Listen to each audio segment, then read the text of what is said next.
Eto, nagtatanong na naman po ako. Kaklaruhin ko lang.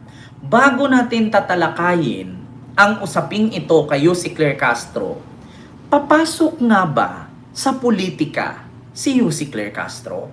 Kasi ugong-ugong at agam-agam at chismis yan ngayon, mga kababayan, na si Yussi Claire Castro ay papasok daw sa politics. Allah ka, Diyos ko. Ano kaya ang kanyang tatakbuhan? Alam niyo, pagkakaalam ko, syempre, nasa mataas ka na eh. Lagi kang nakikita araw-araw, lagi kang iniingay. Tapos tatawagin ka pang anti-clear. O, baka darating ang panahon, magiging anti-clear. O, ako ang anti-clear ninyo. Nako, ala ka. Mga kababayan. Mga kababayan, ito po ang mga katanungan ngayon. Yussi Claire Castro, papasok sa politika?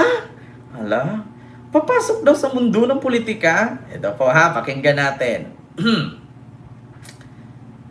Totoo ba yan? Ito po, pakinggan Tatanong rin na Yusek dito, ano daw reaction nyo nung nag-viral yung pangalang Anti-Claire? I mean, Yan, sige, Anti-Claire. Ano ba yun? Goods ba yun? Good? Yes! Oh, yun. Bakit? Magagamit siya sa kampanya. Magagalit siya, may ingit na naman sa inyo dyan si Attorney G. Magagamit daw sa kampanya. Breaking news po tayo. Gamit po sa kampanya. Yan. Hindi sa bibig po yan, sa bibig po yan ni Auntie Claire. Parang anti-matter. Anti, no? Hindi lang anti na anti pa. Di ba? Anti-Claire is anti-corruption. Ayun na, PR.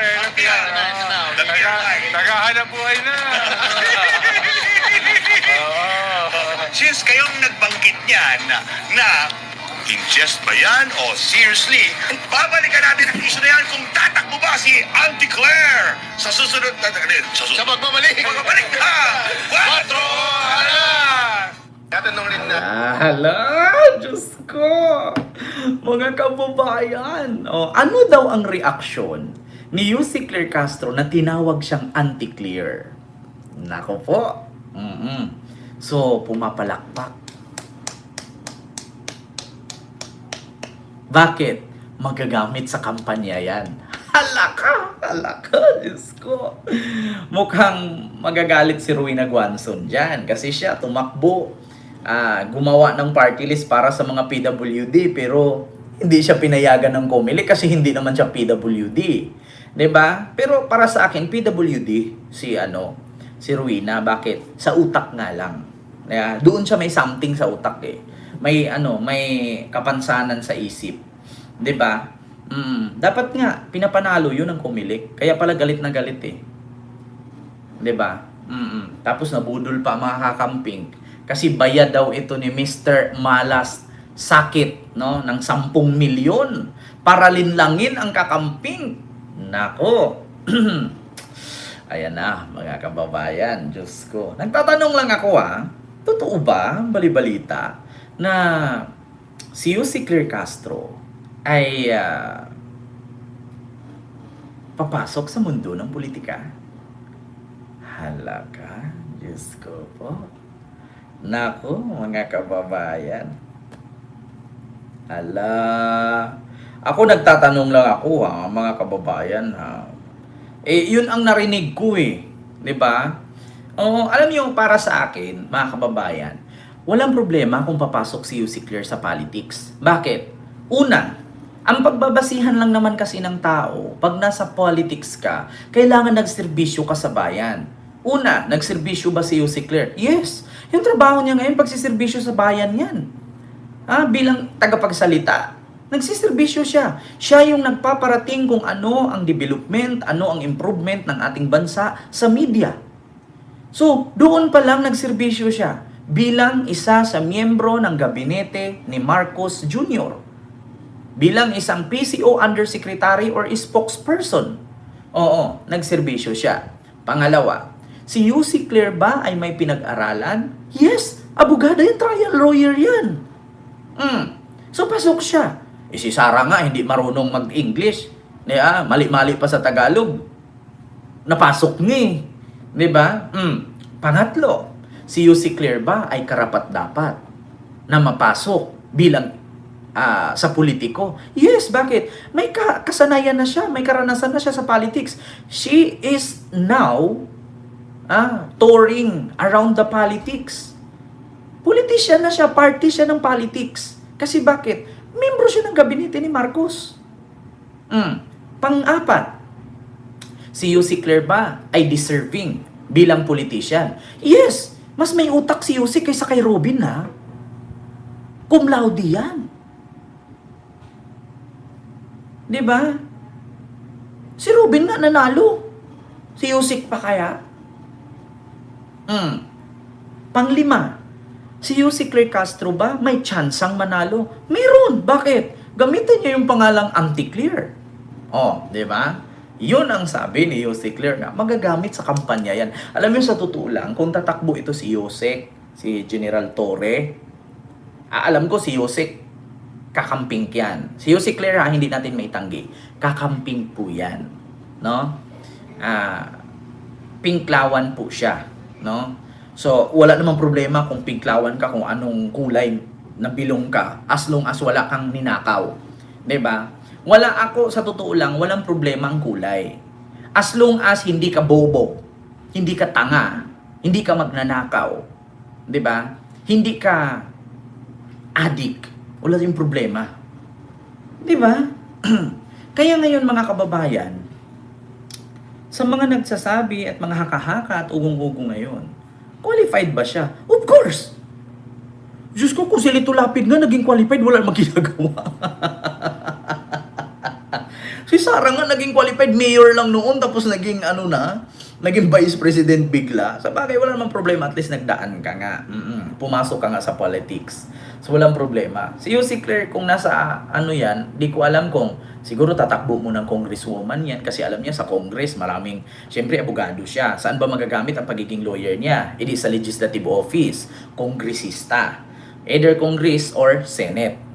Dalawa lang naman yan Congress or Senate.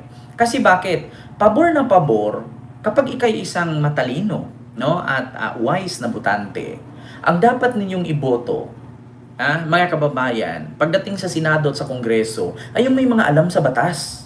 Kasi bakit? Ang Senate at Congress is part of legislative yan.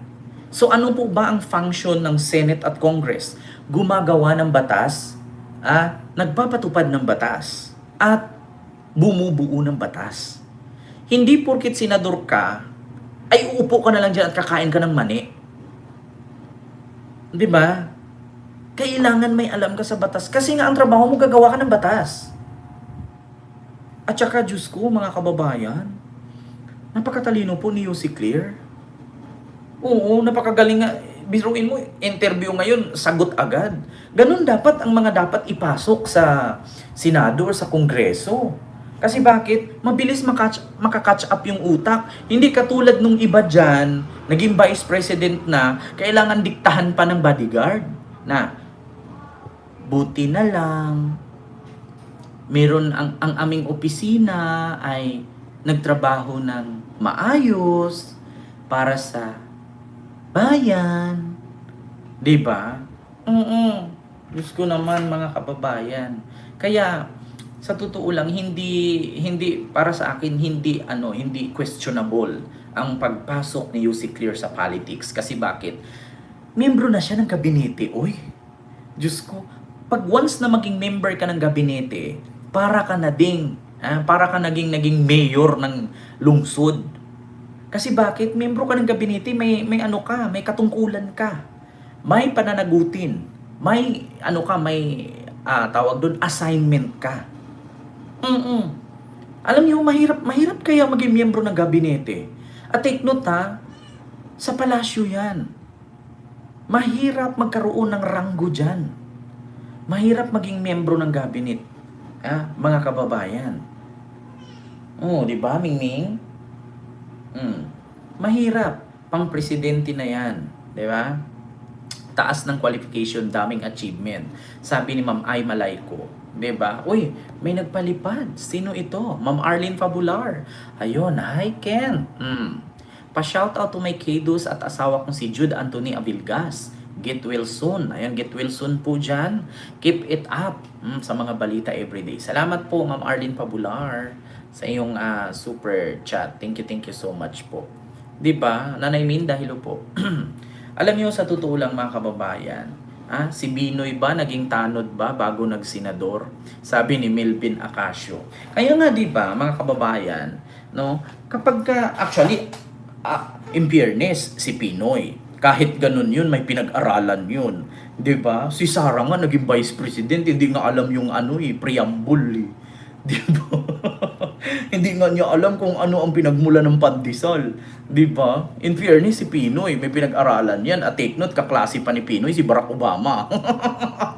'Di ba? In fairness in fairness kay Pinoy. Kaklase niya si Gloria, kaklase niya si Barack Obama. Si Sara. Si Sara. Tanungin ko kayo. Anyari? Diba? May patunay naman. Kasi yung mga kaklase niya naging presidente. Biruin mo, si Pinoy kaklase si Gloria. Si Gloria kaklase si Barack. Si Barack kaklase ni Pinoy. At least yung dalawang kaklase niya naging presidente ng Pilipinas. Si Barack Obama naging presidente ng Amerika. Si Gloria naging presidente ng Pilipinas. Si Pinoy naging presidente din. At least may patunay na silang mga magkakaklase naging commander-in-chief sa bansa na kanilang pinanggalingan. Diba? Patunay yun ang patunay. Si Sara, anyari? Diba? Ma'am Libby Zamora, palipad ko Ken. Sabi ni Ma'am Libby Zamora, Ken, kung tatakbo sa politics si Claire ay number 1 akong buboto sa kanya. Tulad niya ang need ng bansa, hindi tulad ng naging senador dahil artista kahit know-how. Actually, ma'am, totoo po yan, ma'am. Ma'am, Sir Jaime ba? Sir Jaime Sirenas, totoo po yan. Kasi bakit?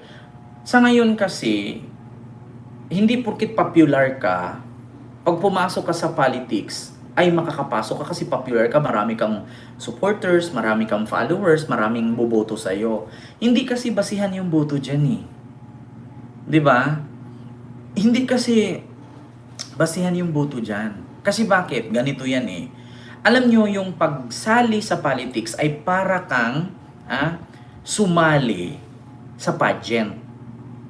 Yeah? Yung pagsali sa politics para kang sumali sa pageant. Bakit? Ganito po yan. Sa politics kasi, hindi porkit marami kang votes ay manalo ka, panalo ka. Sa pageant, ganun din. Hindi porkit maganda ka, mananalo ka. Aanhin mo yung ganda mo kung bobo ka, sumagot. Diba? Ganun yun. Halimbawa, papasok ka sa politics, hindi porkit sikat ka, marami kang followers, marami kang butante, ay yun na yun. Tanga. Pumasok ka sa politics, pag senador ang pinasukan mo, gampanan mo yung pagiging senador mo. Hindi porket artista ka na lang, tapos nanalo ka, kakain ka na lang ng mani. Tapos pag nag-uusapang English, mag-walk out ka. Nakakahiya po yung ganun. Asaan po yung delikadesa? 'Di ba? Asan po yung yung tinatawag mong public servant? 'Di ba? Hindi lahat nadadala sa ganda. Hindi lahat nadadala sa followers. Aanin mo marami kang followers. Maraming nanonood sa'yo. Kung katangahan lang din naman ang binablog mo. Kung katangahan lang din naman ang ipinapairal mo. 'Di ba? Meron ngang kumakalat ngayon na isang babaeng politician, no? Na instead magtrabaho, puro na lang vlog ang ginagawa. 'Di ba? Ma'am Arlene Fabular. 'Di ba may kumakalat ngayon na isang babaeng politician, instead na mag-duty siya, ang ginagawa niya nagba-vlog-vlog. Sino ba 'to? Ang clone niya, kalaban niya si Ivy Aguas. 'Di ba? Totoo 'yan, mga kababayan. 'Di ba? Instead na magtrabaho siya, ang ginawa niya, nagba-vlog-vlog na lang siya. Daho, kalaban ni Ivy Aguas. Di ba? Mga kababayan. Oh, yan ang mahirap. 'Di ba? Yung gagampanan mo, 'di ba? Gagampanan mo yung trabaho mo bilang politician, hindi yung mas marami pa yung time ng pagbablog mo at mag-interview ng ganito, mag-interview ng ganyan, kaysa sa mag-duty ka sa constituent mo. Nakakahiya yung ganun. Eh kung magbablog ka lang din naman, di mag-resign ka na lang.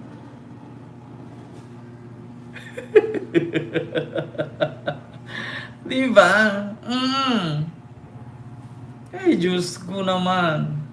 Yun ang mga malaking ano ngayon, mga kababayan. Ken, totoo ba yung bumaliktad na si Bongo?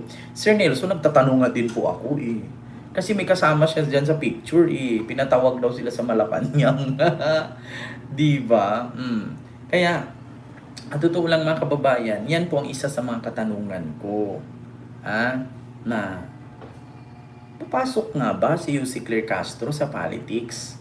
Kasi, mga kababayan, tinanong kasi siya ng 4 alas ng mga reporter at mga anchor doon sa programa ng DZMM na anong masasabi mo na tinawag kang anti-clear? Oo. So, ang sabi niya, magagamit yan sa kampanya. So, ibig sabihin, kung magamit sa kampanya, anong kampanya ba ang papasukan niya? So, syempre kung tatakbo siyang mayor, anti-clear ninyo, anti-clear nila, anti-clear ninyong lahat, 'di ba? O mga batas, mga kabatas, kabatas natin diyan, batas clear, 'di ba? O at least nakilala siya. Binansagan kahit katulad sa akin. Kung papasok ako ngayon sa politics, anong ibabansag nila sa akin? Si Gilit. 'Di ba? O si Boy Gilit. 'Di ba 'yan ang tawag nila sa akin? Si Boy Gilit. Bakit? May napatunayan tayo na ang hamon natin ay totoo at may paninindigan. Bakit? Ang sabi ko, katapusan ng 2025, pag makauwi si Digong, magilit ako sa liig. Hindi na kauwi 2026 na, so may paninindigan tayo. Ito ang tinatawag na yung boy gilit noon. Buhay na buhay ngayon. Di ba?